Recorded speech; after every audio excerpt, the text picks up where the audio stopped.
आज हम हाल ही में रिलीज हुई फिल्म आरोमले को एक्सप्लेन करने वाले हैं, इसलिए वीडियो को लाइक जरूर कर दीजिए। तो चलिए शुरू करते हैं आज की कहानी। फिल्म की शुरुआत में हम अजीत नाम के एक लड़के को चर्च में बैठे हुए देखते हैं। उसके साथ उसका दोस्त सचिन भी मौजूद होता है। अजीत कहता है कि शायद आप मेरी कहानी नहीं जानते होंगे, इसलिए आज मैं आपको अपनी पूरी कहानी सुनाने वाला हूँ। इसके बाद कहानी 12 साल पीछे चली जाती है, जब अजीत 10वीं क्लास में पढ़ता था। एक दिन वह अपने दोस्तों के साथ मूवी देखने जाता है, लेकिन उसे उस मूवी का टिकट नहीं मिलता। मजबूरी में वह किसी दूसरी मूवी का टिकट ले लेता है। वह मूवी एक लव स्टोरी होती है। फिल्म पूरी देखने के बाद अजीत उसी प्यार की दुनिया में खो जाता है। उसे लगने लगता है कि प्यार कितनी खूबसूरत चीज है और अब उसे भी प्यार करना चाहिए। घर लौटने पर हम अजीत के पिता को देखते हैं, जो एक इंश्योरेंस एजेंट होते हैं। अजीत मन ही मन सोचता है कि उसके पापा ने कभी भी इसकी पसंद की चीजें नहीं दी। जब उसने साइकिल मांगी थी तो उसे लड़कियों वाली साइकिल दे दी गई ताकि वह गिर न जाए। इसी तरह उसके पापा हमेशा उसकी पसंद की चीजें उससे छीन लेते थे। इसके बाद अजीत अपने दोस्त सचिन से कहता है कि जिंदगी में प्यार करना बहुत जरूरी होता है। उसने यह बात एक फिल्म में देखी है, इसलिए अब वह भी प्यार करेगा। अगले दिन स्कूल में अजीत सिर्फ प्यार के बारे में ही सोच रहा होता है। तभी सचिन पास में बैठी स्मृति नाम की लड़की से इरेजर मांगता है, लेकिन स्मृति मना कर देती है। फिर सचिन अजीत को आगे कर देता है और कहता है कि इसे चाहिए, दे दो ना। इस पर स्मृति अजीत को इरेजर दे देती है। यह देखकर अजीत बहुत खुश हो जाता है और सोचने लगता है कि उसने सचिन को नहीं दिया, लेकिन मुझे दे दिया। क्या वह मुझसे प्यार करती है? इसके बाद अजीत रोज स्मृति से छोटी छोटी चीजें मांगने लगता है और स्मृति हर बार दे देती है। अजीत को पूरा यकीन हो जाता है कि स्मृति उससे प्यार करने लगी है। इसी विश्वास के साथ वह स्मृति को अपनी बर्थडे पार्टी में इनवाइट करता है और स्मृति भी मान जाती है। बर्थडे वाले दिन स्मृति अजीत के लिए एक गिफ्ट लेकर आती है। अजीत जब अपने कमरे में जाकर गिफ्ट खोलता है तो उसके अंदर पूरा ज्योमेट्री बॉक्स होता है। उसी समय स्मृति वहां आती है और कहती है कि उसने उसे पूरा ज्योमेट्री बॉक्स इसलिए दिया है ताकि वह अब उससे रोज रोज चीजें न मांगे। यह सुनकर सचिन जोर जोर से हंसने लगता है और अजीत का दिल टूट जाता है, क्योंकि वह उसी दिन स्मृति को प्रपोज करने वाला था। इसके बाद कहानी 5 साल आगे बढ़ती है, जब अजीत कॉलेज में आ चुका होता है। वह क्रिकेट खेलने जाता है और सचिन उसे फील्डिंग पर लगा देता है। जब सचिन शॉट खेलता है तो गेंद मेघा नाम की लड़की के पास जाती है। अजीत मेघा को देखते ही उसे दिल दे बैठता है।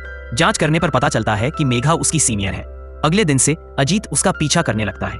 मेघा भी यह सब समझ रही होती है और ऐसा लगता है कि वह भी अजीत को पसंद करने लगी है। कुछ समय बाद अजीत मेघा को प्रपोज करने के लिए एक प्लान बनाता है। वह क्रिकेट बॉल पर आई लव यू लिख देता है और सोचता है कि यह बॉल मेघा तक पहुंचाएगा, लेकिन जैसे ही वह शॉट मारता है बॉल मिस हो जाती है और बैट सीधे मेघा के सिर पर जा लगता है। इस घटना के बाद अजीत का यह प्यार भी अधूरा रह जाता है। अब कहानी फिर से प्रेजेंट टाइम में आती है।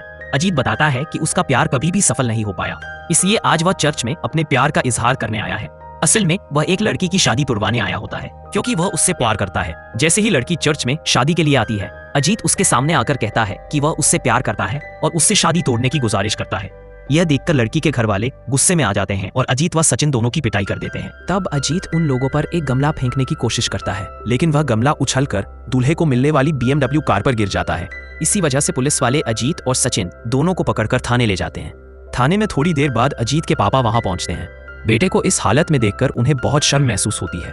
पुलिस वाला उन्हें पूरी बात बताता है और कहता है कि अगर आप 8,000 रुपए भर दें तो मामला यहीं सुलझाया जा सकता है। मजबूरी में अजीत के पापा पैसे भर देते हैं और दोनों लड़कों को छुड़वा लेते हैं। घर लौटते समय अजीत अपने पापा से कहता है कि यह बात माँ को न बताएं, लेकिन उसके पापा कोई जवाब नहीं देते। जब अजीत अपने कमरे में होता है तभी उसकी माँ उससे पूछती है कि वह किस लड़की के चक्कर में चर्च गया था, यानी उसके पापा ने सब कुछ बता दिया था। अजीत अपनी गलती मानते हुए कहता है कि आगे से ऐसा नहीं करेगा, लेकिन उसकी माँ उसे डांटने लगती है कि तू इतना बड़ा हो गया है और अभी तक कोई नौकरी भी नहीं करता, फिर भी हमने कभी कुछ नहीं कहा। इसके बाद वह अपने पति से कहती है कि आप अजीत के लिए जिस नौकरी की बात कर रहे थे, जो आपके दोस्त की कंपनी में है, वहीं इसे लगवा दीजिए। अब से यह वही काम करेगा। अजीत कुछ कह नहीं पाता।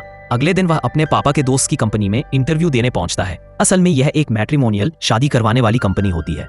जैसे ही अजीत लिफ्ट में चढ़ता है, वह देखता है कि एक लड़की गाना गुनगुना रही है। उसे देखकर अजीत खुश हो जाता है। जिस फ्लोर पर अजीत जाता है वही फ्लोर उस लड़की का भी होता है। इसके बाद अजीत अपने पापा के दोस्त जेवियर से मिलता है। जेवियर कहते हैं कि इंटरव्यू की जरूरत नहीं है, तुम सीधे जॉब ज्वाइन कर लो, लेकिन अगर 3 महीने में प्रोग्रेस नहीं दिखाई तो नौकरी से निकाल दिया जाएगा। अजीत इस बात के लिए मान जाता है। फिर जेवियर मयूर नाम के एक कर्मचारी को बुलाते हैं और कहते हैं कि अजीत को सारा काम समझा दो। मयूर अजीत को बाहर ले जाकर काम समझाने लगता है। तभी अजीत की नजर उसी लड़की पर पड़ती है जो लिस्ट में थी। उसका नाम अंजलि होता है और वही इस कंपनी की मैनेजर होती है, यानी अब वह अजीत की बॉस है। घर आकर अजीत बताता है कि उसकी नौकरी लग गई है, जिससे उसकी माँ बहुत खुश हो जाती है। अगले दिन अजीत समय पर तैयार होकर ऑफिस पहुंचता है। वहां पहले से एक मीटिंग चल रही होती है, जिसमें अंजलि सभी कर्मचारियों से कहती है कि क्लाइंट की शादी कराने के लिए उन्हें प्यार की बातें करके उन्हें समझाना होगा। यह सुनकर अजीत के होश उड़ जाते हैं। इसके बाद सभी कर्मचारियों को इस महीने के टारगेट दे दिए जाते हैं कि उन्हें कितने मैच कराने होंगे। मीटिंग के बाद अंजलि अजीत से कहती है कि आज तुम्हारा पहला दिन है, इसलिए कुछ नहीं कह रही हूँ, लेकिन अगर कल से टाइम पर नहीं आए तो नौकरी से निकाल दूंगी। यह सुनकर अजीत उदास हो जाता है। बाद में अजीत मयूर से अंजलि के बारे में पूछता है। मयूर बताता है कि अंजलि पहले उसकी जूनियर थी, लेकिन काम के मामले में बहुत सख्त और मेहनती है। अगर वह किसी की शादी कराने का फैसला कर ले तो करके ही छोड़ती है। अब तक वह 900 से ज्यादा शादियां करवा चुकी है और रिकॉर्ड बना चुकी है। इसी वजह से वह सभी की मैनेजर बन गई है। उसे दूसरी कंपनियों से भी ऑफर आते रहते हैं, लेकिन वह कहीं नहीं जाती। जेवियर सर भी उसकी हर बात मानते हैं। वह जिसे नौकरी से निकालने को कह दे, उसे तुरंत निकाल दिया जाता है। यह सुनकर अजीत और भी हैरान हो जाता है। इसके बाद अजीत रोज समय पर ऑफिस आने लगता है। उसे क्लाइंट्स के सामने बैठाया जाता है। उसका काम होता है कि क्लाइंट की डिमांड सुनकर उनके अनुसार मैच सुझाए, लेकिन इतनी ज्यादा डिमांड सुनकर अजीत परेशान हो जाता है। इसी तरह कुछ दिन बीत जाते हैं और एक दिन अजीत से गलत मैच हो जाने की वजह से एक क्लाइंट का परिवार उस पर भड़क जाता है। यह देखकर वहां अंजलि आती है और बात को संभाल लेती है। इससे अजीत भी समझ जाता है कि अंजलि अपने काम में कितनी माहिर है। फिर अंजलि अजीत को अपने पास बुलाकर कहती है कि उसे अभी तक कपल्स को मिलाने का अनुभव नहीं है, इसलिए वह स्टोर रूम में रखी पुरानी कपल्स की सभी फाइलों को ऑनलाइन रिकॉर्ड में अपलोड करे ताकि उन्हें पढ़कर उसे थोड़ा अनुभव मिल सके। अजीत जब स्टोर रूम में जाकर फाइलें देखता है तो पूरा कमरा फाइलों से भरा हुआ देखकर उसके होश उड़ जाते हैं। अगले दिन से अजीत इसी काम में लग जाता है और उसका पूरा दिन डाटा रिकॉर्ड करने में बीतने लगता है, जिससे वह काफी परेशान हो जाता है। रात को वह अपने दोस्त सचिन को अपने काम के बारे में बताता है कि यह कितना बेकार काम है और इससे अच्छा तो कोई दूसरी नौकरी कर लेना चाहिए। इस पर सचिन समझाता है कि चाहे कहीं भी नौकरी कर लो, हालात लगभग ऐसे ही होते हैं। ज्यादातर लोग या तो अपनी पसंद का काम करते हैं या फिर जो काम करते हैं उसी को पसंद करना सीख लेते हैं। जैसे इडली बेचने वाले भैया को ही देख लो, वे भी अपने काम को पूरे मन से करते हैं। ये बात सुनकर अजीत को समझ आ जाता है। अगले दिन से अजीत अपना दिमाग लगाता है और क्लाइंट्स से उनकी फेवरेट मूवी चुनने को कहता है। जब क्लाइंट्स एक जैसी या मिलती जुलती फिल्मों के नाम बताते हैं तो अजीत उनके बीच मैच करवा देता है। इस ट्रिक से अजीत कई कपल्स को मिलवा देता है और सिर्फ एक महीनों में 16 मैच करवा देता है। यह देखकर सभी लोग हैरान रह जाते हैं, यहाँ तक कि अंजलि भी। एक दिन चाय पीते समय अजीत की मुलाकात नरसिंहा नाम के 55 साल के आदमी से होती है, जिसे वह पहले भी ऑफिस में देख चुका था। नरसिंहा बताता है कि उसने यहाँ मेंबरशिप इसलिए ली है ताकि उसका भी रिश्ता तय हो सके, क्योंकि उसने पहले शादी नहीं की थी और अब उसकी माँ उसकी शादी के पीछे पड़ी हुई है। तभी जेवियर अजीत को फोन करके अपने पास बुलाता है। अजीत को देखकर जेवियर कहता है कि उसने 16 मैच करवाकर रिकॉर्ड बना दिया है, जबकि उसे तो लगा था कि अजीत इसी काम का नहीं होगा। फिर वह अंजलि से कहता है कि आज वह जिस गोल्ड मेंबरशिप वाले क्लाइंट से मिलने जा रही है, अजीत को भी साथ ले जाए ताकि वह भी कुछ सीख सके। इसके बाद अंजलि अजीत को लेकर उस अमीर क्लाइंट के घर पहुंचती है। वहां क्लाइंट बताता है कि उसे अपनी हैसियत के बराबर का लड़का चाहिए। इस पर अजीत कहता है कि लड़की को भी बुला लिया जाए ताकि वह अपनी जरूरतें खुद बता सके। यह सुनकर क्लाइंट गुस्सा हो जाता है और कहता है कि जो वह कह चुका है वही अंतिम फैसला है। लेकिन अजीत को देखकर वह अपनी बेटी को बुला लेता है और उससे पूछता है कि उसे कैसा लड़का चाहिए। लड़की अपने पिता से कहती है कि जैसा आपको पसंद हो पापा। यह सुनकर वह आदमी खुश हो जाता है। इसके बाद अंजलि अजीत को बाहर भेज देती है ताकि वह क्लाइंट से अकेले में बात कर सके। क्लाइंट कहता है कि उसे 1 महीने के अंदर शादी करनी है, इसलिए जल्दी से लड़का ढूंढकर बताया जाए। इसी दौरान अजीत देखता है कि क्लाइंट की बेटी रोते हुए जा रही है, जिससे उसे शक होता है। अगले दिन अंजलि अनाउंस करती है कि उन्हें एक अमीर क्लाइंट के लिए लड़का ढूंढना है, इसलिए सभी लोग अपनी पूरी मेहनत इसी काम में लगा दें। कुछ ही दिनों में उन्हें श्याम नाम के लड़के की प्रोफाइल मिलती है, जो एक अमीर परिवार से है और अमेरिका में रहता है, लेकिन फिलहाल भारत आया हुआ है। अंजलि श्याम की पूरी हिस्ट्री निकलवाती है और उसके बड़े भाई से मिलने पहुंचती है। जब अंजलि श्याम के बड़े भाई से मिलती है तो पता चलता है कि वह कोई और नहीं बल्कि अजीत का दोस्त सचिन है। और तभी कहानी फ्लैशबैक में चली जाती है, जहां अजीत से उस क्लाइंट की बेटी महा रोते हुए बताती है कि वह एक लड़के से प्यार करती है। उसके पिता को इस बात का पता चल गया है, इसलिए वे गुस्से में उसकी शादी 1 महीने के अंदर तय करना चाहते हैं। महा आगे बताती है कि उस लड़के का नाम श्याम है और अगर उसकी शादी श्याम से नहीं हुई तो वह अपनी जान दे देगी। प्यार की बात सुनकर अजीत अपना दिमाग लगाता है और जानबूझकर श्याम की एक नकली प्रोफाइल बनाकर अंजलि तक पहुंचा देता है। इसी वजह से आज यह मीटिंग रखी गई थी और इस पूरे प्लान में सचिन भी शामिल था। श्याम और सचिन से मुलाकात के बाद अंजलि और अजीत वहां से चले जाते हैं। अजीत को लगता है कि अब अंजलि क्लाइंट को श्याम का नाम बताएगी और महा की शादी श्याम से हो जाएगी, यानी उसका प्लान कामयाब हो गया है। लेकिन शाम को अंजलि अजीत को अपने केबिन में बुलाती है और कहती है कि महा के लिए एक अच्छा लड़का मिल गया है। यह सुनकर अजीत बहुत खुश हो जाता है। तभी अंजलि उस लड़के का बायोडाटा दिखाती है जिससे महा की शादी होने वाली होती है, लेकिन वह लड़का कोई और होता है। यह देखकर अजीत के होश उड़ जाते हैं। अंजलि कहती है कि वह अजीत का खेल समझ गई थी, इसलिए अब महा की शादी उसी लड़के से होगी जिसे उसके पिता ने पसंद किया है। अजीत उसे रोकने की कोशिश करता है और कहता है कि ऐसा मत करो, महा अपनी जान दे देगी। इस पर अंजलि कहती है कि प्यार से कुछ नहीं होता, यह सब सिर्फ पागलपन है। फिर अंजलि अजीत को 2 ऑप्शन देती है, या तो वह अजीत पर धोखाधड़ी का केस कर दे या फिर अजीत खुद इस्तीफा देकर कंपनी छोड़ दे। इसी दौरान दोनों के बीच बहस हो जाती है। अजीत पूछता है कि अंजलि को प्यार से इतनी नफरत क्यों है। तभी वहां नरसिंहा बैठा हुआ दिखाई देता है। वह अंजलि से कहता है कि अगर तुम अपने काम में इतनी परफेक्ट हो तो इनके लिए भी एक पार्टनर ढूंढ कर दिखाओ, ये बेचारे कब से यहाँ चक्कर काट रहे हैं। अंजलि जवाब देती है कि वह अच्छे ऑप्शन दिखाएगी और उन्हें चिंता करने की जरूरत नहीं है। लेकिन अजीत कहता है कि वह नरसिंहा को उसका सच्चा प्यार दिलाएगा और उसी से शादी करवाएगा जो उससे सच्चा प्यार करे।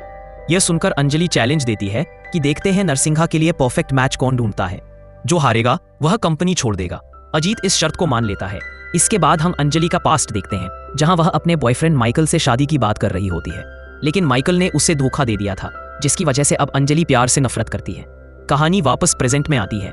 अंजलि नरसिंहा की फाइल देखती है और मयूर से कहती है कि उनके लिए अच्छे मैच ढूंढे जाएं, क्योंकि उनकी शादी करवानी है। उधर नरसिंहा अजीत को एक कड़वा सच बताता है कि बचपन में क्रिकेट खेलते समय एक बार बॉल उसके प्राइवेट पार्ट पर लग गई थी। डॉक्टरों ने जांच के बाद बताया कि वह कभी पिता नहीं बन सकता। यह सुनकर अजीत हैरान रह जाता है। वहीं अंजलि भी नरसिंहा की फाइल में यह बात पढ़ लेती है और समझ जाती है कि यही वजह है कि नरसिंहा अब तक सिंगल है। इसके बावजूद अजीत अगले दिन से नरसिंहा के लिए लड़कियां ढूंढना शुरू कर देता है, लेकिन कहीं भी बात नहीं बनती। कई दिन बीत जाते हैं, फिर भी अजीत को एक भी लड़की नहीं मिलती। अब बारी आती है अंजलि की। वह नरसिंहा को 3 ऐसे मैच दिखाती है जो उसके हिसाब से बिल्कुल परफेक्ट होते हैं। अगले दिन नरसिंहा पहली लड़की से मिलता है। लड़की उससे उसकी प्रॉपर्टी के बारे में पूछती है। जब नरसिंहा सब कुछ बता देता है तो लड़की तुरंत शादी के लिए तैयार हो जाती है। नरसिंहा खुश हो जाता है, लेकिन वहीं बैठी नरसिंहा की मां कहती है कि यह लड़की सिर्फ पैसों के पीछे है, इसलिए यह शादी नहीं होगी। इसके बाद नरसिंहा दूसरी लड़की से मिलने जाता है, लेकिन पता चलता है कि उस लड़की ने मिलने से ही मना कर दिया है, यानी 2 लड़कियां पहले ही नरसिंहा को रिजेक्ट कर चुकी थी। अगले दिन नरसिंहा तीसरे रिश्ते वाली महिला से मिलने जाता है। वह महिला नरसिंहा से कहती है कि उसे उसका स्वभाव पसंद आया है और वह शादी के लिए तैयार है। यह सुनकर नरसिंहा की मां भी मान जाती है और नरसिंहा बहुत खुश हो जाता है। यह देखकर अंजलि को लगता है कि वह यह चैलेंज जीत गई है, लेकिन उसी रात नरसिंहा के पास उसकी होने वाली पत्नी का फोन आता है। वह कहती है कि मुझे आप पसंद हैं, लेकिन आपकी मां चल फिर नहीं सकती, ऐसे में मैं उनकी देखभाल नहीं कर पाऊंगी। अगर आप उन्हें वृद्धाश्रम में छोड़ दें तभी मैं शादी करूंगी। यह सुनकर नरसिंहा के पैरों तले जमीन खिसक जाती है। अगले दिन जब यह बात अंजलि को पता चलती है तो वह नरसिंहा से कहती है कि लड़की वालों से बात हो गई है, आप अपनी मां को किसी और घर में शिफ्ट कर दीजिए और एक केयर टेकर रख दीजिए। यह सुनते ही नरसिंहा गुस्से में भड़क जाता है और कहता है, कौन अपनी मां को इस तरह अलग करता है? मेरी मां ने मुझे पाल पोस कर बड़ा किया है और आज शादी के लिए मैं ऐसा करूं, जबकि मेरी मां ही मेरे लिए बहू चाहती है। सबके सामने नरसिंहा अंजलि को खरी खोटी सुनाकर वहां से चला जाता है। यह सब देखकर अजीत को बहुत बुरा लगता है। इसके बाद अंजलि ऑफिस आना बंद कर देती है और 2 दिन बीत जाते हैं। तब अजीत अंजलि का हालचाल जानने उसके घर जाता है। वहां उसे पता चलता है कि अंजलि अपने दादाजी के साथ रहती है। अजीत बताता है कि वह उसकी तबीयत ठीक न होने की चिंता में आया है। अजीत वहां देखता है कि अंजलि को पेंटिंग का बहुत शौक है और उसने कई पेंटिंग्स बनाई हुई हैं। अजीत कहता है कि वह यह नौकरी छोड़ देगा, लेकिन अंजलि उसे मना कर देती है। यहीं से दोनों की दोस्ती शुरू होती है। इसके बाद वे साथ में समय बिताने लगते हैं और घूमने भी जाते हैं। अजीत अंजलि को अपने घर लाकर अपनी मां और अपने दोस्त सचिन से मिलवाता है। एक दिन जब अजीत और अंजलि एक कपल का प्री वेडिंग शूट करवा रहे होते हैं, तभी सचिन उनकी तस्वीर खींच लेता है। उसी पल अजीत को एहसास होता है कि वह अंजलि से प्यार करने लगा है। कुछ समय बाद ऑफिस में नरसिंहा आता है और खुशी खुशी बताता है कि उसे उसकी होने वाली पत्नी मिल गई है। पता चलता है कि ऑफिस की ही एक तलाकशुदा महिला को नरसिंहा से प्यार हो गया था। यह सुनकर अजीत और अंजलि दोनों खुश हो जाते हैं। एक रात अजीत अपने दोस्त सचिन से कहता है कि उसे अंजलि से सच्चा प्यार हो गया है, लेकिन वह नहीं जानता कि उससे अपने दिल की बात कैसे कहे। तब सचिन सलाह देता है कि अपने जन्मदिन की पार्टी में अंजलि को बुलाकर उसे प्रपोज कर देना। अजीत के जन्मदिन पर पार्टी होती है जिसमें अंजलि भी आती है। वह अजीत को एक गिफ्ट देती है। जब अजीत गिफ्ट खोलता है तो उसमें अंजलि द्वारा बनाई गई दोनों की एक पेंटिंग होती है। यह देखकर अजीत को यकीन हो जाता है कि अंजलि भी उससे प्यार करती है। पार्टी के बाद जब अंजलि घर जाने लगती है तो अजीत उसे अपने प्यार का इजहार कर देता है, लेकिन अंजलि टालने की कोशिश करती है। तभी अजीत माइकल का जिक्र कर देता है, जिससे अंजलि को अपना दर्दनाक अतीत याद आ जाता है। माइकल उसे मारता पीटता था। गुस्से और दुख में अंजलि वहां से चली जाती है। इसके बाद अजीत टूट जाता है, ऑफिस जाना छोड़ देता है और अकेले रहने लगता है। कुछ समय बाद जब वह ऑफिस लौटता है तो उसे पता चलता है कि अंजलि ने नौकरी छोड़ दी है और घर भी खाली कर दिया है। अजीत जब अंजलि के पुराने घर जाता है तो वहां उसके दादाजी मिलते हैं, जो कहते हैं कि अंजलि उससे नहीं मिलेगी। अजीत बहुत उदास रहने लगता है। तब उसकी मां उसे अपने अतीत की सच्चाई बताती है कि कैसे वह भी कभी प्यार में धोखा खा चुकी थी, लेकिन अजीत के पिता ने उसे अपनाया और आज तक साथ निभाया। यह सुनकर अजीत के मन में अपने पिता के लिए सम्मान और बढ़ जाता है। अजीत नई जिंदगी शुरू करने के लिए अपनी नौकरी भी बदल लेता है। तभी जेवियर उसे बताते हैं कि महा नाम की लड़की की शादी उन्होंने कराई थी, लेकिन वह तलाक लेकर किसी और से प्यार करती है। अजीत एक प्लान के जरिए महा की उसके प्रेमी से शादी करवा देता है। इसी शादी में अजीत की मुलाकात अंजलि से होती है। दोनों की बातें होती है और अंजलि बताती है कि वह ऑस्ट्रेलिया चली गई थी, लेकिन आज सिर्फ अजीत के लिए वापस आई है क्योंकि वह उससे सच्चा प्यार करती है। अंत में अजीत और अंजलि एक दूसरे को गले लगा लेते हैं और यहीं इस खूबसूरत प्रेम कहानी का अंत हो जाता है। दोस्तों, आपको यह मूवी कैसी लगी कमेंट में जरूर बताइए।